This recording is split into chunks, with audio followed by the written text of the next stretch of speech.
Hello, Tommy James in New York State. Is that right, Tommy? Yes, it is. Well, actually, I'm right by New York City. I'm about 12 miles outside of New York. When did writing come into things? Were you composing songs early on in your career too?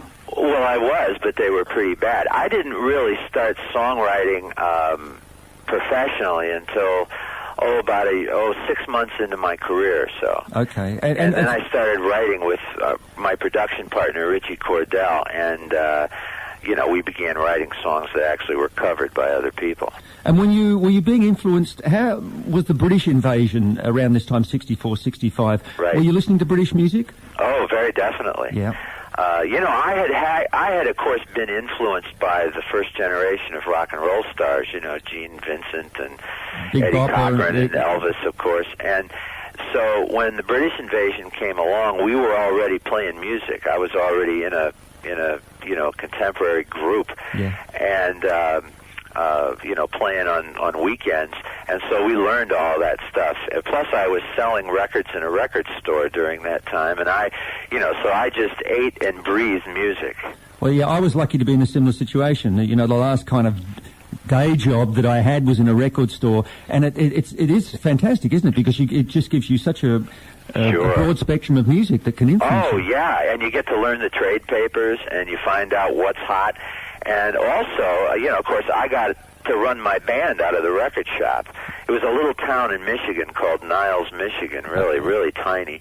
And so I got to do basically everything out of the record store, and that's how my career started. Listening to your career, it's tremendous achievements you've made in the sense that you had... that ability to produce, and in an era, perhaps coming to the end of the 60s, where there was so much, I hate to use the word manufactured, because maybe that's unfair to some of the groups, but, there was a lot of, producers who were writing songs and looking for groups to just perform them, and so you must feel tremendously proud that everything was so self-contained. I am, and I thank you very much, and one of the things, of course, about being with a smaller label is you get to do those kinds of things.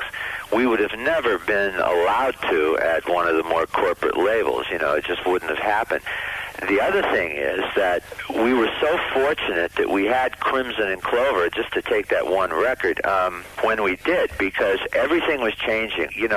When you look at who started out, there was this mass extinction in 1968, and the groups that started out in 1968 were not at all the groups that ended up in 1968. We were very fortunate to be able to straddle that fence.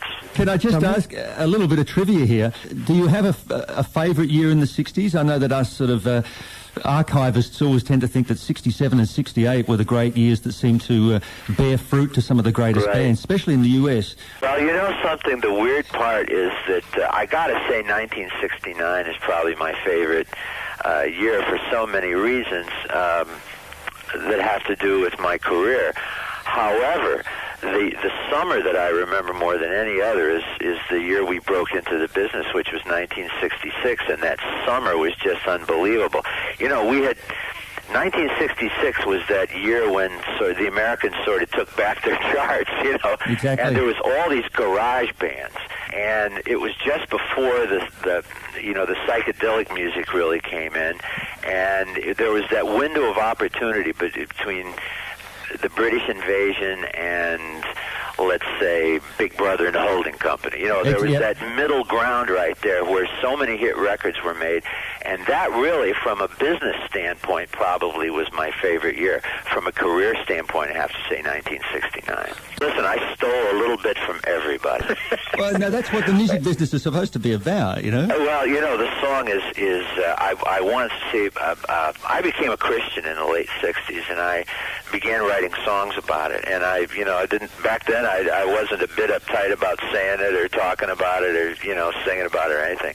And one of the songs that, of course, that's where Crystal Persuasion and Ball of Fire come from, all those sort of magic records. But one of the songs, I saw Meet the Comer on an R.C. Cola matchbook cover, and I just thought that was so provocative, Meet the Comer, and I wrote a song about Jesus. Meet the Comer is. What do you love about the East Coast that makes it so different from the West Coast, apart from the sunshine, perhaps?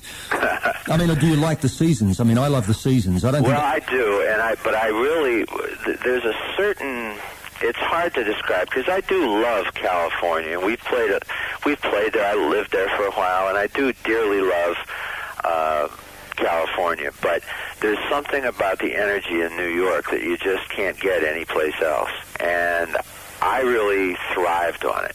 And to this day, I live close to the city so I can get there to do what I have to do, take my meetings and do what I have to do, and then leave. It's like a theme park, you know what I mean?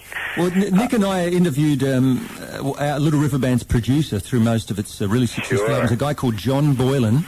Yes. And John has moved back to the East Coast in the last couple of years, and I never ever saw him leaving, those comfortable confines of the Hollywood Hills. But he started a young family, and he just likes the East Coast. People who start out in New York end up in New York. They tend to. Every now and then they move to L.A. and defect, but it's kind of like I really miss the energy of New York when I'm not here. And I can feel it in my music and my writing. Well, you're right, because John Boylan, I think from memory, was a Buffalo, lived in Buffalo and brought up in Buffalo. So you're right. I guess you can never take that out of the boy, You just never know. Well, thank you so much. And listen, if you ever get over, please don't be a stranger. Oh, no, I was going to say the same. I mean, I'd love to, having now broken the ice over the airwaves. Certainly. Whoever gets to whoever's town first. That's right. And listen, we're here in case you want to call back. If you want to do it again, we're here. Oh, Tommy, we've got to thank you. You've been so great and so fluent with everything. It's a real pleasure to talk with you. Thank you so much.